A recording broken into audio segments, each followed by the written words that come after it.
और सिसोदिया को रिमांड पर थोड़ी देर में फैसला होने वाला है। थोड़ी देर में कोर्ट की ओर से फैसला आ सकता है। सीबीआई ने दरअसल 5 दिनों की रिमांड मांगी है। तो इस पूरे मामले में इस वक्त की सबसे बड़ी खबर है कि कोर्ट ने अपना फैसला सुरक्षित रखा है। कोर्ट रूम के भीतर तमाम तरह के जो तथ्य हैं वो रखे गए। दोनों पक्षों की ओर से अपनी अपनी दलीलें रखी गई हैं और जो जानकारी सामने आई है वो ये कि अब से थोड़ी देर में कोर्ट की ओर से, दिल्ली के राउस एवेन्यू कोर्ट की ओर से फैसला सामने आ सकता है। 5 दिनों की रिमांड सीबीआई ने मांगी है। क्या ये रिमांड को मिलती है या फिर नहीं, ये देखना बहुत अहम होगा, क्योंकि इस पूरे मामले में सीबीआई की ओर से जो साक्ष्य जुटा गए वो कोर्ट रूम के भीतर रखे गए और उसी के आधार पर 5 दिनों की रिमांड की मांग की गई और ये कहा गया कि दरअसल इस दरमियान तमाम तरह की जो पूछताछ होनी है वो की जाएगी दिल्ली के उप मुख्यमंत्री मनीष सिसोदिया से। और इस पूरे मामले में सिसोदिया के एडवोकेट की ओर से भी तमाम तरह की दलीलें रखी गई और दोनों पक्षों को सुनने के बाद दिल्ली की राउस एवेन्यू कोर्ट के स्पेशल जज ने अपना फैसला सुरक्षित रख लिया है।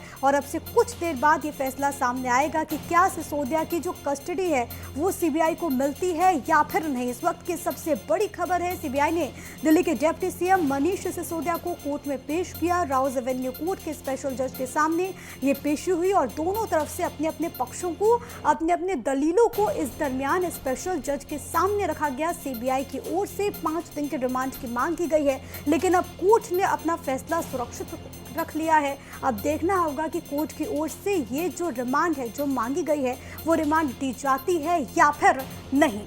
इस वक्त ये सबसे बड़ी खबर आपको बता रहे और इस दौरान तमाम तरह की जो बातें हैं वो दोनों पक्षों की ओर से तमाम तरह के जो तथ्य हैं वो रखे गए हैं, चाहे वो सिसोदिया के एडवोकेट हों, चाहे वो सीबीआई की ओर से जो पक्ष रख रहे थे वो हों, उन दोनों की ओर से लगातार अपनी बातें रखी गई और कोर्ट ने दोनों को सुनने के बाद अपने फैसले को अब सुरक्षित रख लिया है और किसी भी वक्त कोर्ट का फैसला आ सकता है। बीते दिनों आपको याद होगा कि 8 घंटे की पूछताछ के बाद दिल्ली के डिप्टी सीएम मनीष सिसोदिया को अरेस्ट किया गया। जांच एजेंसी का कहना था कि सिसोदिया कॉर्पोरेट नहीं कर रहे हैं, सवालों के सही जवाब नहीं दे रहे हैं और इसी वजह से ये कार्रवाई की गई है। रिमांड जरूरी है और साथ ही साथ ये भी कहा गया कि पूछताछ के दरमियान जो सवाल पूछे गए थे वो सवालों का सही से उन्होंने जवाब नहीं दिया, सेटिस्फैक्ट्री आंसर नहीं मिला और उसके बाद ही अरेस्टिंग हुई। लेकिन इस पूरे मामले में क्या सीबीआई को जो रिमांड की मांग की गई है 5 दिनों की, क्या वो मिलती है या फिर नहीं, ये कोर्ट को तय करना है और कोर्ट ने अपने उस फैसले को सुरक्षित